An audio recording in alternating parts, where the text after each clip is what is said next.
ചിറകിന്റെ നീളം 52 മീറ്ററിൽ കുറവുള്ള വിമാനങ്ങൾ കൂടുതലായി സർവീസ് നടത്തണമെന്നാണ് എയർപോർട്ട് അതോറിറ്റി ആവശ്യപ്പെട്ടിരിക്കുന്നത്. Emirates, IndiGo, SpiceJet, Etihad വിമാനങ്ങൾ അനുകൂലമായ നിലപാട് എയർപോർട്ട് അതോറിറ്റിയെ അറിയിച്ചു കഴിഞ്ഞു.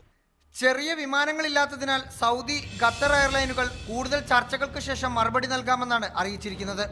പക്ഷേ വലിയ വിമാനം മാത്രമുള്ള എമിറേറ്റ്സ് എയർപോർട്ട് അതോറിറ്റി ആവശ്യപ്പെട്ട C-D ഇനത്തിൽപ്പെട്ട വിമാനങ്ങൾ ഇറക്കുന്ന ഭാരത്തിൽ വേഗത കുറച്ചിറക്കാമെന്ന് ഉറപ്പ് നൽകിയിട്ടുണ്ട്. ചെറിയ വിമാനങ്ങൾ ഉപയോഗിച്ച് സർവീസ് നടത്തണമെന്നാവശ്യപ്പെട്ട് എയർപോർട്ട് ഡയറക്ടർ K. ജനാർദ്ദനൻ വിമാന കമ്പനികളെ സമീപിച്ചിരുന്നു.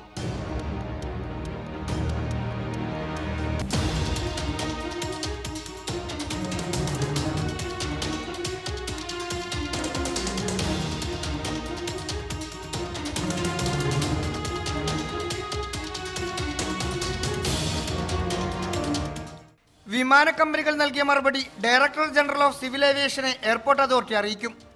ഒക്ടോബറിൽ പുറത്തിറങ്ങുന്ന വിന്റർ ഷെഡ്യൂളിന് ശേഷമായിരിക്കും സമയക്രമം തീരുമാനിക്കുക. റാഹിസ് റഷീദ്, മീഡിയ 1, മലപ്പുറം.